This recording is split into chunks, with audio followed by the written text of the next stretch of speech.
में आप किसी को दुर्योधन होने से रोक थोड़े ना सकते हैं। तो जो आज के डेमोक्रेसी की गणराज्य व्यवस्था की एक सीमा है, उस सीमा में रहते हुए ही आपको उलझनों को सुलझाना पड़ता है। आज आप चक्र नहीं उठा सकते ना, वो मेरा संस्कार नहीं है।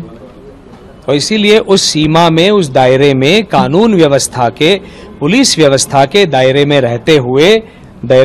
रहते हुए ये केस मुझे लड़ना होगा और मैं लड़ रहा हूं। और भारत की कानून व्यवस्था पर मेरा विश्वास है और जितने गलत षड्यंत्र स्मिता गाटे भारद्वाज ने रचे हैं मुझको अपनी बच्चियों से दूर करने के लिए, उन सबके प्रमाण मैं कौटुंबिक न्यायालय बॉम्बे के सामने दे चुका हूं। मुझे पूर्ण विश्वास है और वो सारे प्रमाण जो है वो मेरे प्रमाण नहीं है, वो उन्हीं के प्रमाण हैं, उन्हीं का मेल है, उन्हीं का मैसेज है। किस तरह से वो एक परिस्थिति बनाती हैं बच्चियों को ये जताने के लिए कि आपके पिता तो आपको प्यार ही नहीं करते, तो अपने ही प्रमाणों को वो नकार कैसे सकती हैं। और जितने ये प्रमाण हमने कोर्ट के समक्ष रखे, उन्होंने और उनके वकील ने उनको कहा कि हाँ हमें स्वीकार है, इसको स्वीकार कर लीजिए। तो जब अब कानून के दायरे में जब आर्ग्यूमेंट शुरू होंगे कस्टडी के, उन प्रमाणों को आधार बनाकर ही हम वकालत करेंगे हमारी कस्टडी के। तो देखिए क्या है, उलझे तो तब सारे ही थे, है ना। तो उलझन को कानून व्यवस्था में रहकर सुलझाना ही हमको आता है। और आज की कानून व्यवस्था मैं देख रहा हूं, बहुत अच्छे अच्छे निर्णय कानून व्यवस्था ले रही है, मेरा पूर्ण विश्वास है। मैं उनके घर पर क्यों जाऊं? जब पुलिस ने उनको करे, पुलिस अपनी जांच करे, मैं हूं ना, यहाँ भोपाल में बैठा हुआ हूं। होंगे बच्चों से मिलने की चाह है, लेकिन चक्रव्यूह में फंसने की चाह नहीं है, चक्रव्यूह में फंसने की चाह नहीं है। जब उनको कहा गया कि पुलिस कमिश्नर के ऑफिस में वो आ सकती हैं, तो क्यों नहीं आई? थाने में तो नहीं बुलाया था उनको, एक बहुत ही सम्मानजनक तरीके से उनको बुलाया गया था। और जो किस तरह से करना है ये पुलिस व्यवस्था मुझे बताए, मैं कर दूंगा। पुलिस यदि कहती है कि हम आपको एक अच्छा अवसर देते हैं, आप वहां पे जाके मिलिए, और मैं बच्चों को देखना चाहता हूं कि वो स्वस्थ हैं, मैं बच्चियों से बात करना चाहता हूं कि वो स्वस्थ हैं। और पुलिस व्यवस्था में भी ऐसी व्यवस्था बनी रहती है, सोशल सिक्योरिटी सेल होता है, जो महिलाओं की सुरक्षा का सेल होता है, जो बच्चों से बात करे कि आप कैसी हैं, आपका स्वास्थ्य कैसा है, क्या है। तो मेरा पुलिस व्यवस्था पर विश्वास है, तो वो उसके तहत जांच करके मुझे बताए क्या करना है। क्योंकि आज की तारीख में मेरी बेटियां कहां हैं मुझे नहीं मालूम। देखिए, कोई आईएएस है, आईपीएस है, कोई बड़ा अधिकारी है, कोई बहुत बड़ा इंडस्ट्रियलिस्ट है, कोई सुपरस्टार है, ये सारी चीजें व्यक्तिगत जीवन में मायने नहीं रखनी चाहिए। हम जब घर की दहली में अंदर प्रवेश करते हैं तो अपना जो भी अचीवमेंट है घर के बाहर छोड़ के आना चाहिए। हम तो करते हैं, हमारी घर के बाहर जो पहचान है जो वो उसको छोड़ देते हैं।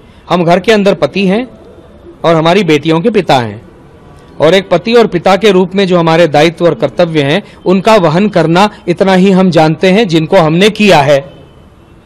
वहां सुपरस्टार और स्टार और टीवी स्टार और कोई आईएएस आईपीएस ये मायने नहीं रखता। और इसीलिए तालमेल बिठाकर माता पिता को अपने बच्चों का संगोपन पालन पोषण करना चाहिए।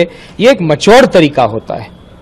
ठीक है, आपकी और मेरी नहीं बन रही है, मैंने बोला है आपको, मैंने तो दायर किया है ना डिवोर्स पिटीशन, तो मैच्योर तरीके से इसको डील कीजिए ना।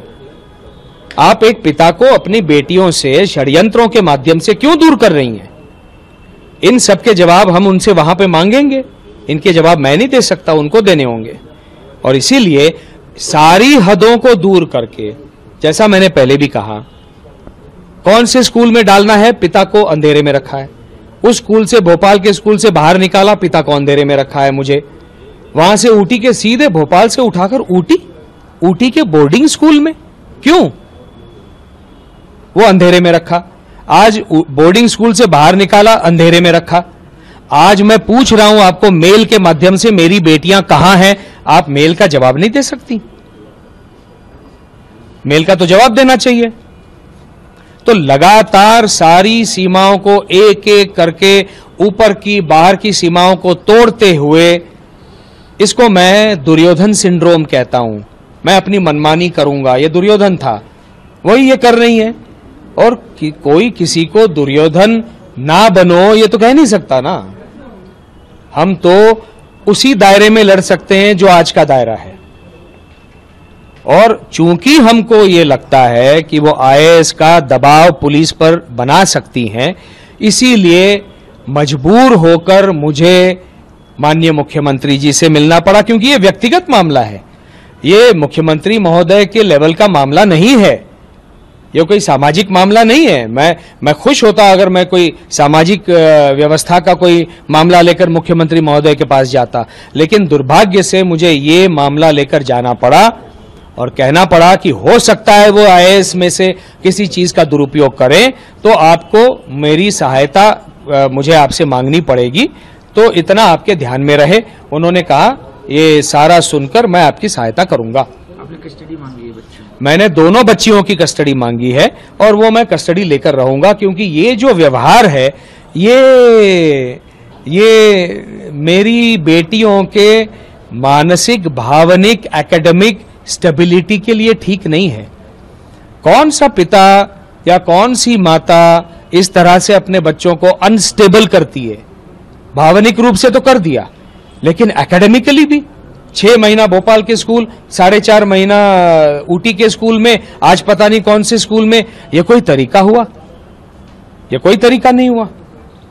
तो कैसे सीख पाएंगी? वो स्टेबल ही नहीं हो पाएंगी, जिसका उनके भविष्य के ऊपर बुरा परिणाम पड़ रहा है, ऐसा मेरा मानना है। और पड़ ही जाएगा, ये मेरा मानना है। ये किसने कहा है? ये मैं कह रहा हूं। हाँ, मुझे ये जो व्यवहार है ये नॉर्मल तो है नहीं, क्योंकि कोई भी माता या पिता की व्याख्या का पहला चरण क्या होना चाहिए? माता पिता वो होता है जो कुछ भी हो जाए अपने बच्चों को अफेक्ट नहीं होने दे, उनको कोई दुष्परिणाम हो, कोई उनको एक क्षति पहुंचे, ये ना पहुंचे, इसके लिए बियॉन्ड किसी लिमिट जाकर प्रयास करे, वो होता है माता पिता। इनका व्यवहार तो बिल्कुल विपरीत है और इसीलिए मुझे लगता है कि इनका मानसिक संतुलन ठीक नहीं है। मैं गलत हो सकता हूं, तो इसीलिए एप्लीकेशन लगाना मेरा हक बनता है, वो मैंने लगाई है। तो अभी कोर्ट इसकी जांच करेगा, उसका प्रावधान है फैमिली कोर्ट एक्ट में, और जांच में जो पता चलेगा उसको मैं स्वीकार कर लूंगा।